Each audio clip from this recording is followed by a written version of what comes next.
If there was one place I'd suggest you visit this spring, it's Kings Park.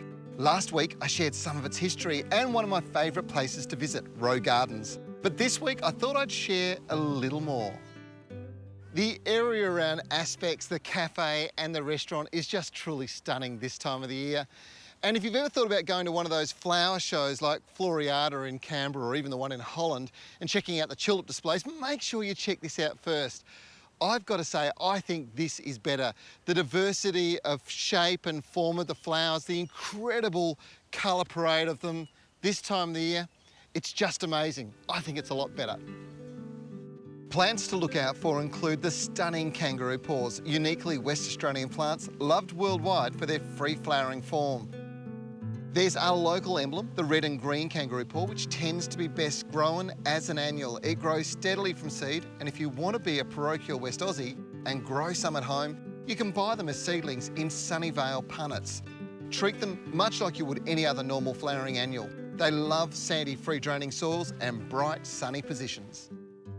There are hundreds of varieties of hybrid kangaroo paws available these days, and the whole idea behind it was to breed bigger and better plants with more variety in colour. A lot of that was done for the cut flower industry, but it's also been done to improve the plant's performance in home gardens, beating problems like ink disease, which is still fairly common, but it's a lot less of a problem these days for home gardeners. Modern breeding has developed more robust plants able to withstand this disease, so they're a good purchase, and now's the time to be planting them in your garden. A new kangaroo paw has just been released to celebrate the WA Botanic Gardens' 50th anniversary.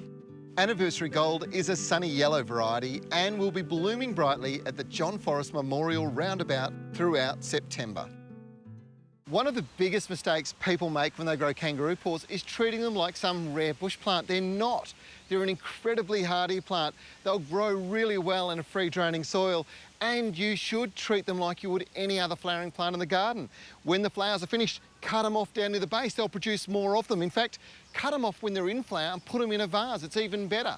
Feed them on a regular basis. A controlled release plant food is always good, and a little liquid plant food this time of the year really stimulates more flower. They're sensational. Planting in large groups can be an extremely effective way to display, but scattering plants amongst many other native flowering species is a very natural way to display these beautiful plants. The great thing about visiting Kings Park is that you can explore both options, as they show displays using both ways, allowing you to work out what works best for you. Now, if you've fallen in love with West Australian plants, you want to have a garden full of them, but you're not sure how to do it, well, Kings Park have a sensational masterclass taught by one of the volunteer master gardeners here every Wednesday between 10 and 11 a.m. You want to check it out. It's at the Zamia Cafe, and you can follow it up with a fantastic cup of coffee afterwards. Stay with us, because after the break, Chris is going to show us the real PlayStation.